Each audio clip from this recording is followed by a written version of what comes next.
Saudara, pemerintah telah mendeteksi masuknya COVID-19 subvarian Omicron EG.5 atau ERIS ke Indonesia. Namun Kementerian Kesehatan memastikan bahwa masyarakat tidak perlu khawatir lantaran tingkat fatalitas varian ERIS yang rendah. Menurut Kepala Biro Komunikasi dan Pelayanan Publik Kementerian Kesehatan, Siti Nadia Tarmizi, varian ERIS memiliki gejala dan pola yang hampir sama dengan varian COVID-19 lainnya, yaitu batuk, pilek, demam, sakit tenggorokan, lemas, hingga nyeri otot. Meskipun memiliki tingkat penularan yang tinggi, WHO menemukan bahwa varian ERIS memiliki tingkat fatalitas yang rendah. Namun varian ERIS memiliki kecenderungan untuk menetralkan antibodi sehingga bisa menurunkan tingkat kekebalan vaksinasi terhadap varian ini. Kementerian Kesehatan pun mengimbau masyarakat untuk tidak khawatir, namun tetap waspada untuk mengantisipasi penularan. Masyarakat bisa memastikan kelengkapan dosis vaksinasi, menggunakan masker di tempat ramai atau ketika sedang sakit, serta memeriksakan diri ke dokter apabila mengalami gejala varian ERIS. Memang per tanggal 17 itu diumumkan WHO sebagai varian under monitoring dan memiliki nama baru menjadi EG5 ataupun subvariannya, yaitu EG5.1 dan EG5.2. Varian EG.5 ini sudah ditemukan di Indonesia pada bulan Maret pada waktu itu, kemudian terdapat penambahan kasus kembali di bulan Juni dan Juli. Sampai saat ini memang ada tren peningkatan daripada subvarian EG.5 ini, walaupun kalau kita lihat belum mendominasi ya daripada subvarian yang beredar di Indonesia saat ini. Gejalanya itu hampir sama, jadi batuk, pilek, demam, sakit tenggorokan, badan lemas atau nyeri-nyeri otot. Tidak perlu panik, namun tentu tetap waspada. Subvarian baru dari Omicron COVID-19 sudah masuk ke Indonesia, namun apakah penanganannya sama dengan flu biasa? Dan bagaimana untuk warga yang belum atau tidak bisa mendapatkan vaksin? Kami akan berbincang dengan juru bicara Kementerian Kesehatan, Pak Syahril, yang sudah bergabung bersama kami secara daring. Selamat pagi, Pak Syahril. Ya, selamat pagi Mas Timothy dan salam sehat semuanya. Salam sehat untuk Anda juga, Pak Syahril. Pak Syahril, sebenarnya varian ini kan sudah ditemukan di Indonesia juga sejak bulan Maret. Nah, sampai saat ini pendeteksiannya bagaimana, Pak Syahril? Ya, terima kasih. Jadi ini subvarian namanya, Mas ya, Subvarian ya, oke. Varian Omicron yang disebut dengan ERIS ya, namanya keren ya. Kalau dulu Alpha, Beta, Delta, Omicron, sekarang dinamai ERIS atau EG5.1 ya. Sebetulnya sudah ada di 35 negara, Pak ya. Sudah ada subvarian ini, hanya saja tidak begitu menimbulkan lonjakan ya, kasus, kecuali di Inggris kemarin ya.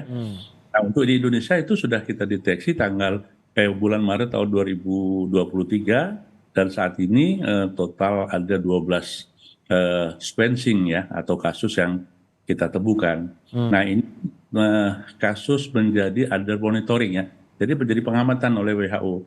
Karena ada kasus tetapi tidak menyebabkan kematian ataupun hospitalisasi yang tinggi.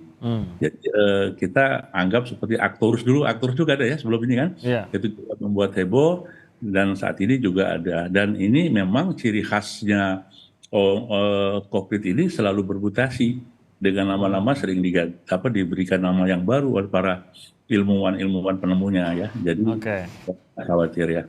Nah, mungkin masyarakat bertanya apa nih yang harus diwaspadai dari subvarian ERIS ini? Karena biasanya kita tahu kan ada subvarian yang lebih rentan menular tapi mungkin lemah, ada subvarian yang mungkin tidak semudah itu menular tapi biasanya gejalanya lebih kuat. Kalau ERIS ini seperti apa, Pak? Ya, kalau kita melihat di beberapa kasus negara aja kan tidak terlalu berkembang banyak ya Mas ya, hanya 3 dan itu pun tidak menjadi lonjakan kasus. Nah termasuk di Indonesia ya, sejak Maret sampai sekarang itu kan hanya 12 kasus ya, dan itu tidak terlalu berat sakitnya dan semuanya ada di Jakarta dan alhamdulillah sudah sembuh pulang dan tidak ada penambahan kasus lagi setelah 12 ini. Nah kalau kita melihat dari catatan biasanya ya, subvarian baru itu lebih cepat menyebar ya, hanya saja dia virulensinya lebih rendah dan terutama bagi masyarakat yang sudah ada antibodi atau imunitas itu akan lebih sulit lagi dia akan menyerang dan angka kematian itu sangat rendah. Nah sehingga ini menjadi PD kita ya, waspada namanya kepercayaan diri bahwasanya kita sudah oke lah, nggak ada masalah. Dan gejalanya pun seperti flu biasa ya. Kalau Ya. lihat dari flu biasa dan tidak ada, kecuali memang perlu perhatian bagi orang-orang yang lansia dan komorbid yang berat ya, itu perhatian ya gitu. Nah, kalau mungkin saran bagi masyarakat gitu, Pak Syahril, kalau mendapatkan gejala flu di saat ini, apakah masih tetap disarankan untuk memeriksakan diri untuk COVID kah atau bagaimana, Pak? Ya, jadi setelah dicabut oleh Bapak Presiden tanggal 21 Juni yang lalu kan, pandemi COVID kita kan dicabut, jadi artinya COVID ini masuk endemi dan dianggap seperti penyakit biasa, flu biasa. Nah, jadi seperti halnya mekanisme flu biasa, bagi orang-orang yang sedang flu pertama, itu harus pakai masker dulu ya, atau orang sekitarnya dulu. Yang kedua, tentu saja dia harus ya minum obat atau vitamin ya untuk jaga kondisi tubuhnya. Tapi kalau dia berlanjut, ya memang harus baiknya diperiksa dan sekaligus di swab juga untuk memastikan apakah dia positif atau tidak. Tujuannya adalah bukan untuk macam-macam ya, tapi untuk apakah dia perlu isolasi atau tidak gitu ya. Jadi, oh saya positif ini COVID, berarti nggak usah takut, nggak khawatir, karena sudah biasa penyakit ini. Dia harus bisa berobat dengan baik, apalagi sekarang pengobatan sangat mudah ya, sangat mudah, bahkan gratis ya saat itu. Apalagi sekarang ini sudah masuk mekanisme BPJS, kita sakit COVID pun dirawat akan diganti oleh akan dibayari oleh BPJS atau ditanggung. Jadi masyarakat sebaiknya kalau dia flu itu untuk pakai masker dan juga sekitarnya dan memeriksakan ya untuk memastikan apakah COVID atau bukannya. Jadi penindakan ya kita kan sudah flu sebelum COVID ada gitu Pak ya. Jadi penindakan Nah, iya, seperti persis biasa sama. gitu. Tapi kalau berlanjut atau kondisinya mungkin menurun, ya tidak ada salahnya kalau memang harus diswab demi keamanan sekitarnya, justru keluarga dan orang yang disayangi begitu ya. Sebenarnya lebih ke situ ya Pak Syahril ya sebenarnya. Jangan ngantor dulu lah gitu kalau udah Iya betul. Nah terkait dengan kita subvarian ini yang tadi disebutkan bahwa sebenarnya ini tidak terlalu mudah untuk menerobos ketahanan tubuh kita. Apakah ini masih dorongan dari vaksin? Karena masyarakat juga banyak yang bertanya-tanya, ini vaksin saya udah cukup lama loh, apakah masih ada efeknya atau enggak gitu? Ya, jadi imunitas itu kan bisa dua macam caranya Mas ya. Imunitas yang didapat ya maupun imunitas yang dengan diberikan ya. Nah, jadi inaktif maupun aktif. Jadi kalau kita pernah kena COVID, maka akan tumbuh antibodi dalam tubuh kita dan kalau divaksin juga akan timbul antibodi. Semuanya itu adalah proteksi bagi kita semuanya.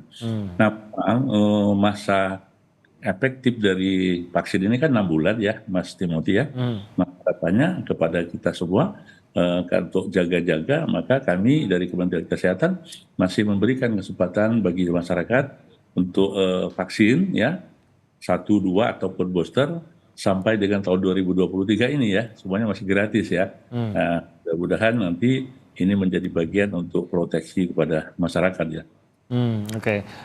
Bisakah sebenarnya Pak masuknya subvarian-subvarian, kita tahu tadi dikatakan bahwa kemungkinan ini COVID memang akan muncul terus nih subvarian lainnya yang baru dengan nama-nama berbeda gitu. Sebenarnya ini bisa dicegah atau tidak sebenarnya Pak untuk masuk ke Indonesia? Atau memang kita harus menerima dan bersiap aja dengan kondisi masyarakat, kondisi tubuh dan kesehatan masyarakat juga? Oh, jadi mutasi ini sebetulnya tidak selalu harus dari luar negeri ya. Oke. 1-2 minggu yang lalu kan media luar negeri kan ramai mengatakan ada subvarian baru dari Indonesia ya, yang dengan ada subvariannya 113 variannya, perubahan yang terjadi, tapi tetap saja tidak menjadi masalah bagi kita. Nah, itu negara-negara yang lain pun tidak mesti harus terlalu strict untuk membatasi begitu, karena mutasi ini ya bisa terjadi pada setiap negara maupun juga bisa antar negara. Nah, karena ini masih under monitoring, maka kita kewaspadaan saja, kehati-hatian. Tidak perlu saat ini WHO belum memberikan warning ya untuk pembatasan bepergian atau persyaratan perjalanan gitu. Oke, tapi intinya tidak perlu panik sama sekali ya Pak ya dengan masuknya varian Aedes. Jangan, karena ini alami ya, alami yang terjadi. Apa kayak flu itu kan bisa berat ya kita ya. Iya.